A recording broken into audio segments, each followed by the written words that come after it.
Et salut à tous, salut à toutes, c'est Dylan de Casquette Finance. J'espère que vous allez bien les amis. Première vidéo face caméra pour faire un petit point sur l'actualité macroéconomique. Et on va parler du Nasdaq, on va parler de Bitcoin, on va parler un peu d'Ethereum et on va essayer bien tout simplement d'observer le marché. Je vais vous livrer mon avis, mon biais, mon humble lecture du marché voilà, de ce 23 octobre 2025 et on va voir tout simplement ce qu'il en est. Alors hier, information importante qu'on a eue, je ne pouvais pas passer à côté, 38 000 milliards, c'est la valeur de la dette américaine.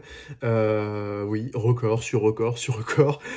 Aujourd'hui, on atteint plus de 38 000 milliards de dettes sur fond, les amis, de tensions géopolitiques, puisque Donald Trump a annoncé sur son compte Twitter, sur son compte X, qu'il allait sanctionner les compagnies pétrolières russes, les accusant de ne pas faire suffisamment d'efforts concernant les accords de paix, de cessez-le-feu avec l'Ukraine, et tout ça, les amis, englobé de tensions avec la Chine, puisque, je vous le rappelle, Donald Trump a annoncé il y a 2 semaines qu'il allait sanctionner la Chine de tarifs douaniers, parce que, voilà, il serait pas d'accord sur certains aspects commerciaux, les terres rares, typiquement. Je vais pas rentrer dans les détails, mais en tout cas, voilà, on est dans un marché aujourd'hui assez fragile macroéconomiquement, puisque voilà, on a des tensions, des tarifs douaniers qui reviennent, que ce soit la Chine, Donald Trump menace également l'Espagne, la Colombie. Bon, voilà, on a vraiment des tensions commerciales assez fortes, des tensions géopolitiques assez fortes. Et puis, ce qui est intéressant de voir, et c'est là où j'attire votre attention, les amis, c'est sur les graphiques. Voilà, on a eu un Nasdaq qui a pas mal poussé ces dernières semaines, puisque les tarifs douaniers étaient de l'histoire ancienne. Et puis voilà, dès qu'on reparle de tarifs douaniers, boum, grosse bougie. Voilà, je vous rappelle, hein, cette bougie, c'est la représentation de la peur qu'il y a eu sur les marchés quand Trump a annoncé menacer la Chine de 100% de tarifs douaniers. Puis après, c'est devenu 150%, et puis potentiellement demain, ce sera 200%, on n'en sait rien. Voilà, donc il y a cette incertitude, cette peur.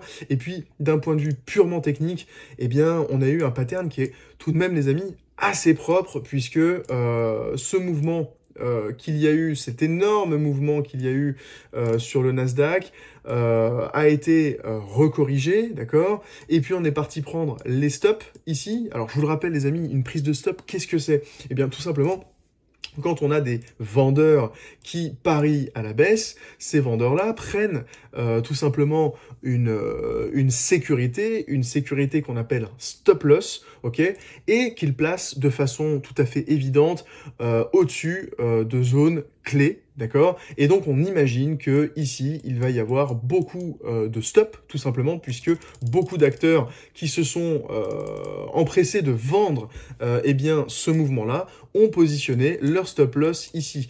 Et je vous le rappelle, les amis, le marché se déplace de liquidité en liquidité, c'est tout simplement la loi de l'offre et de la demande, et donc on a eh bien, des mouvements qui visent tout simplement à liquider les gens qui sont en position pour pouvoir continuer à faire de la continuation baissière. Et là, c'est ce qu'on a vu. On a un rebond ici qui est assez, ma foi, faible et qui, pour l'instant, ne nous indique pas que le Nasdaq va faire de nouveaux ATH.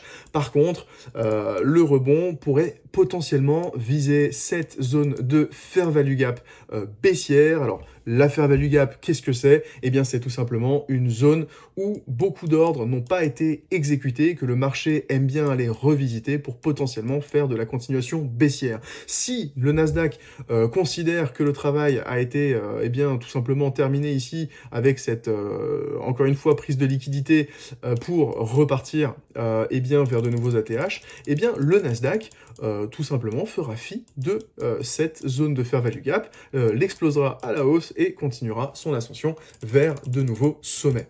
D'accord? En attendant, les amis, pour l'instant, restons prudents. On n'est pas encore sur un to the moon, on n'est pas encore sur une reprise haussière. On est, pour moi, en tout cas pour ma part, sur une zone où, eh bien, on doit faire attention et ne pas faire all-in. D'autant plus que nous avons des zones assez intéressantes, les amis, autour des 22 375 points, puisque on a une très grosse zone ici de fair value gap acheteuse qui n'a jamais été revisitée. Donc ce serait en fait la correction de ce mouvement-là. Et donc s'il se passe quelque chose d'assez grave fondamentalement, voilà, Trump qui annonce des dingueries encore une fois, ou alors une guerre commerciale ou quoi que ce soit, eh bien il n'est pas dit que le Nasdaq puisse aller retourner, revisiter cette zone-là avant potentiellement de réengager eh bien une ascension et de nouveaux ATH. Donc voilà, faisons attention sur ces zones ici, puisque nous pourrions très probablement aller revisiter des zones un peu plus basses avant de repartir. Alors attention, ça veut pas dire qu'on va y aller, je dis juste que potentiellement, avec ce qui se passe, on peut très bien essayer de voilà, retracer un peu ce mouvement-là, aller chercher la liquidité qui est ici avant de repartir. Alors, qu'est-ce qui se passe sur Bitcoin? Bitcoin qui nous intéresse aussi, les amis. Sur la journée d'hier, bon, on n'a pas eu une journée très volatile hier. Bon, voilà, on a fait quelques prises de liquidité. Alors, je vous montrerai un petit graphique qui est assez intéressant pour justement matérialiser un peu cette chasse à la liquidité dont on parle en fait à chaque fois. Alors, on a eu cette petite bougie là baissière qui nous a liquidé en fait tout ce mouvement. Alors, encore une fois, je vous le rappelle, ceux qui ont voulu profiter de ce mouvement-là ont, de toute évidence, mis leur stop ici, et le marché aime bien, eh bien récupérer ces stops-là avant potentiellement faire de la continuation haussière, d'accord? Alors, là, aujourd'hui, sur Bitcoin, je ne vois pas, très honnêtement, de reprise haussière vers de nouveaux ATH. On a tout simplement retravaillé, eh bien, cet order block. On est en train de le retravailler. Mais à mon sens, chaque pump qu'il a dû, en fait, tout simplement sur Bitcoin, est tout simplement une occasion d'aller liquider des stops avant potentiellement de continuer des mouvements baissiers un peu plus violents. Ok, je vous l'avais dit la semaine dernière, je vous l'avais dit en début de semaine, quand on a initié ce mouvement suite au crack qu'il y a eu avec la menace des tarifs douaniers que Trump envisage de faire envers la Chine, je crois que la deadline c'est 1er novembre, eh bien on a laissé des zones de stop ici qui sont assez évidentes que le marché, j'ai l'impression, a envie d'aller chercher avant de faire eh bien, de la continuation baissière. Donc là, on a en effet un pump, mais est-ce que ce pump n'est pas là pour pouvoir aller déloger les vendeurs qui sont ici, voire les vendeurs qui sont là? Eh bien, les amis, j'en ai le doute. Alors, si on veut avoir un Bitcoin fort qui redémarre sur de la continuation haussière, en tout cas une validation, eh bien, il faudrait qu'on ait un pattern de ce type avec une sorte de W, d'accord? Un break-off structure et un retest accepté avant de repartir casser eh bien, ce sommet-là. D'accord? Ça, ce serait propre. Ça nous indiquerait potentiellement que Bitcoin aura trouvé un bottom ici. En l'absence de retest, si on a un W avec ici prise de liquidité et puis il n'y a pas de retest et puis on continue à casser vers le bas, là pour le coup on irait potentiellement chercher un peu plus bas. Et je vous le rappelle les amis, on a des zones d'intérêt eh bien, ma foi, assez intéressante à aller chercher, puisqu'on a le plus bas du mois de juin, on a toute cette zone de fair value gap qui n'a encore jamais été retravaillée, et on a également cette trendline haussière pas malheureusement, au contraire, qui a très bien tenu ces 2 dernières années et qui a remarquablement été parfaitement respecté en fait hein, dans cette zone-là, et puis on pourrait très bien aller revenir chercher un peu voilà, le bas de cette trendline avant de repartir faire de nouveaux ATH en attendant que la macroéconomie puisse nous offrir eh bien, un terrain de jeu un peu plus stable, un peu plus sécure. Concernant Ethereum qui est un peu plus, comment dire, un peu moins volatile que Bitcoin,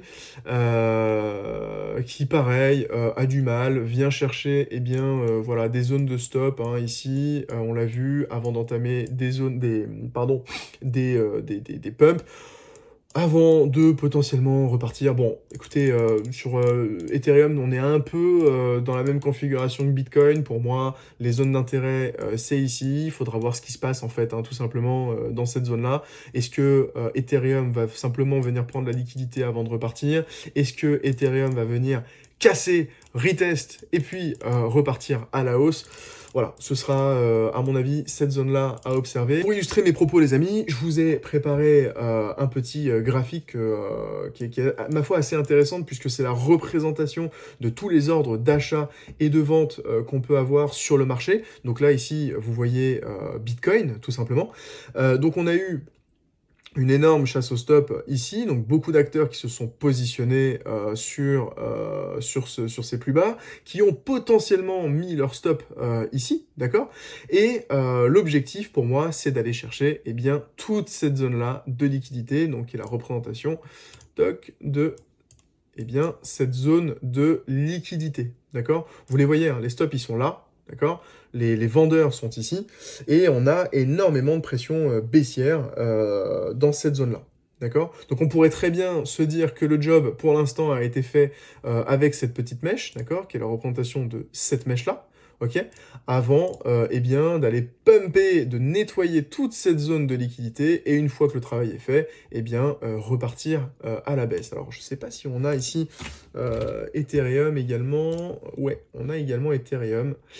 Eh bien, sur Ethereum, c'est exactement la même configuration. Donc, on a bien la représentation de eh bien, ces mèches-là qui ont nettoyé, en fait, hein, toute cette zone de stop. Et puis, voilà, hein, l'objectif, ce serait d'aller chercher... vous avez vu là, large buy hein, ici, donc voilà, c'est la représentation de gens qui ont énormément FOMO pendant ce mouvement-là. Donc voilà, faites attention hein, quand on a des mouvements haussiers qui sont très... pardon, ça doit être celui-là, je pense. C'est soit celui-là, soit celui-ci. Mais quand on a des mouvements qui sont haussiers, très très vifs, très très forts, eh bien voilà, il y a beaucoup de gens qui FOMO, qui achètent et qui se retrouvent très très vite la tête sous l'eau et qui se retrouvent un peu voilà, en train de manager des pertes et face à une pression vendeuse très forte. Et donc voilà, l'objectif c'est d'aller liquider en fait hein, tous ces gens-là, tous les gens qui ont shorté pour pouvoir ensuite aller potentiellement repartir à la baisse avant potentiellement ensuite de repartir à la hausse, hein, les amis. Hein. Pour moi, Ethereum, on a des belles zones ici de liquidité à aller chercher. Ici, une très très belle zone de fair value gap weekly qu'on n'a toujours pas revisité. Ça pourrait être le moment idéal pour aller le faire avant de repartir potentiellement vers de nouveaux ATH. Voilà les amis, j'espère que cette vidéo vous aura plu. Désolé si je vous ai cassé les oreilles avec mon claquement de main. J'espère que cette vidéo vous aura plu, que ça vous aide à vous positionner un peu sur le marché, voilà, avec cette instabilité constante macroéconomique, Trump qui à coup de tweet peut décider de la direction des marchés. Voilà, on est quand même dans un marché qui est assez dangereux, assez instable, assez frictionnel. Donc voilà, j'espère que mes analyses peuvent vous aider. N'hésitez pas à me dire dans les commentaires, à lâcher un petit pouce en l'air aussi, ça me ferait beaucoup plaisir pour soutenir mon contenu et évidemment le contenu que je vous prépare pour la suite de cette aventure, pour la suite de cette chaîne. J'ai plein d'idées, j'ai envie de faire plein de choses et donc voilà, envoyez-moi de la force et nous irons vers plein de belles choses. Voilà, je vous souhaite à tous et toutes une très belle journée. Prenez bien soin de vous, à la prochaine. Ciao.